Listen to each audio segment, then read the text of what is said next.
Hi, and welcome to MSW Real Talk. I started this series to help people in the same journey as me who are switching career midlife. When I say midlife, I mean from your 30s and above, from whatever it is you were doing to social work. So I came from a background in teaching, education. I've been a teacher for many years now. I'm trying to switch from that to social worker with a goal to become a licensed clinical social worker. My previous video, I talked about the differences between licensed mental health counselor, licensed marriage and family therapy, and licensed social worker, licensed master social worker. So watch that if you want to know the differences. But in this video, I want to talk about paying for school. So you have decided to pursue social work. Now what? Let's say you looked at all the website out there and you realized like, they are really expensive. Getting a master's degree, especially a second master's degree, can be very expensive. I know because I'm doing it, and you probably know too because you're here watching this video. Anyway, so how do you pay for school? That's a trick. That's the tricky question, I should say. Anyway, so I did a lot of research because I, like you, don't want to spend a ton of money taking out student loans, graduate student loans, for a career that you have to start not earning as much as you would like. Let's be real. That's honest. Until you get to the licensed clinical social worker, you're going to have to walk your way up in this field. Anyway, that's a story for another time. So how do you pay for school? There are several ways that I have found that I'm going to share with you today. So the first way I found to pay for school was through different kinds of scholarships. I don't know what state you live in, but in my state, I live in New York. New York offers partnership scholarship with SUNY and CUNY. So there is a scholarship where if you are in the CUNY college system, that's the City University of New York, you can get free tuition, books, and Metro cards and whatever it is paid for if you agree to work in the Office of Mental Health sponsored clinic or community center or community mental health in a way after graduation. So you have to give them like 3 years of service if they pay for your school. And then the Office of Mental Health also partners with SUNY, State University of New York, to offer a scholarship where they pay for a lot of things. They give you internships, stipends, and this and that. And in return, you have to promise to work in a state-funded facility for at least 2 years. And then you can move on from there, go wherever you want. So that's the partnership that they have, which I think is great, I know that working in community mental health will probably not give you a lot of money, but it will give you a lot of experience, which you're going to need as you build your career going into a licensed clinical social worker in the future.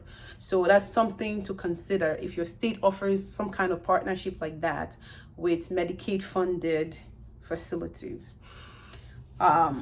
Another thing that I've heard from, I spoke to a lot of people who are pursuing social work, and they said in their states, their partnership scholarship with ACS, that's Office of Children's Services.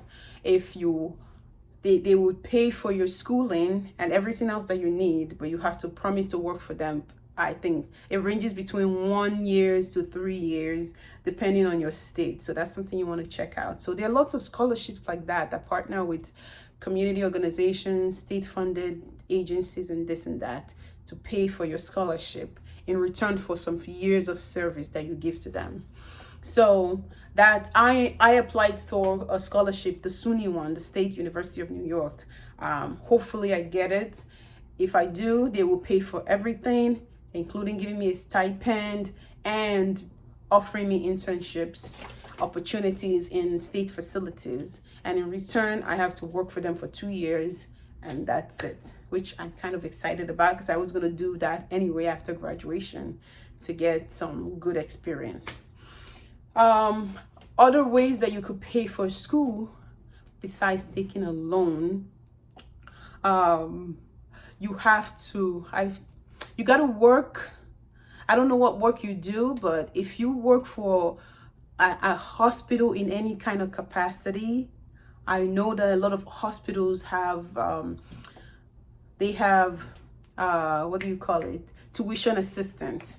They will pay maybe parts of your schooling if you work for them. And there are some unions. I know 1199 is a new union that we have here in New York that offers tuition assistance. I don't know what union you might have in healthcare facilities in your states. That's something to really look at. A lot of healthcare unions will do like tuition reimbursements or tuition assistance programs. So you just want to work in the hospital in some kind of healthcare capacity to be able to get into that union. And once you're in, you can use that benefits. So never pay 100% for tuition if you don't have to. A lot of colleges also offer graduate assistantship. And my college that I'm going to attend in August, SUNY Binghamton, yay, they offer graduate assistantship. The only problem is that if you attend an online school, you're not going to be eligible for that graduate assistantship, unfortunately. But if you're doing an in-person program, see what kind of graduate assistantship your schools offer. And maybe that requires you to like do work study, you work on the campus, you do this and that for them. And then in return, they give you a huge discount, maybe like 50% discount on your tuition and books, something like that to offset the cost of your tuition. Other ways that you could pay for school without taking a full-blown loan. So I have talked about assistantship. I've talked about scholarship with state-funded agencies. I have talked about partnering with a union to be able to get like some tuition discounts, a tuition reimbursement. I think that's all I know so far. If you have any insights to ways that people can pay for school, go ahead and link it below. Well, there's one more that I realized. That just came to my head. Somebody told me years ago that if you have some kind of disability of some kind, I don't know if it has to be like physical disability or not, but it's something that you can document with a doctor.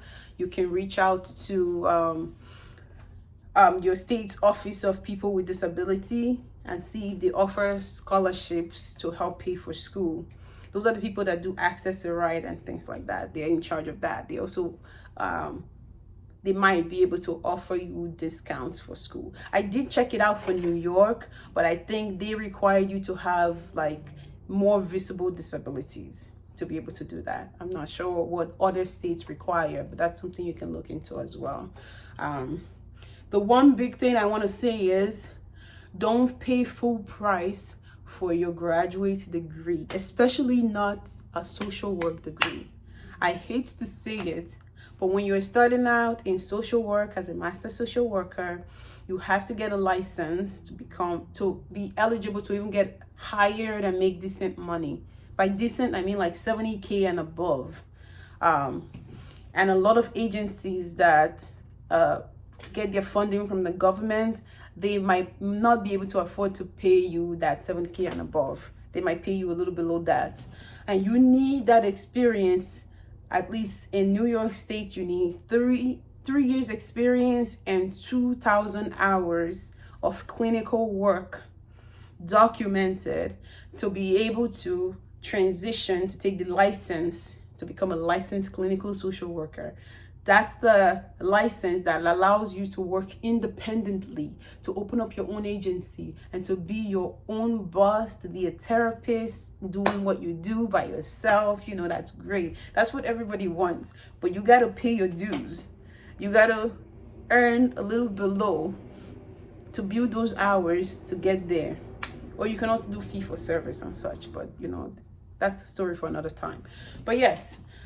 So I don't want you to spend like 50 or 60K tuition to get a degree just to end up earning less than that afterwards, That's not a good return on investment. So find a college that does not charge a lot of money, that the tuition is lower, that's at least below $40,000 a year to be able to justify paying or taking out a loan or paying from pocket. So don't pay full price for your MSW degree.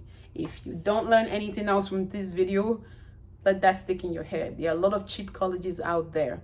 I'm going to make another video with a list that I've compiled over the years of some of the cheap colleges that I have found, all virtual, that you can do your degree in. I don't do physical colleges because, you know, as career changers who are working full time, we don't have time. We might have kids. I have 2 kids to take care of, a husband. I have a full-time job. I'm doing this thing part-time as I go along. So I do not have the energy to be going from work and then go to my college on public transport. No way. So I just want to go from work, come home, relax a little with my kids, put them to bed, and then go straight to doing my schoolwork at home in front of my computer. That's why I only picked virtual online schools, to give me the same result without putting too much stress on me. Anyway, and asynchronous too, only asynchronous online schools. So my next video, I will give you a list of those that you can check out as well for yourself. But if you enjoyed this video, for the algorithm's sake, so that my video can keep getting pushed to other people who need to find it, give this video a like, a thumbs up, or leave a comment on all the ways that you have found to pay for your schooling. What scholarships have you found that has helped you out? Even if it's a scholarship for $100, $50, $1,000, doesn't matter. Any little thing can go a long way. Comments below letting everybody know the state that you live in, the kind of scholarship you found. We want to help each other. We want to empower each other in this career-changing journey so that we can become something that we've always wanted. We are all in this together, you and I. See you on my next video.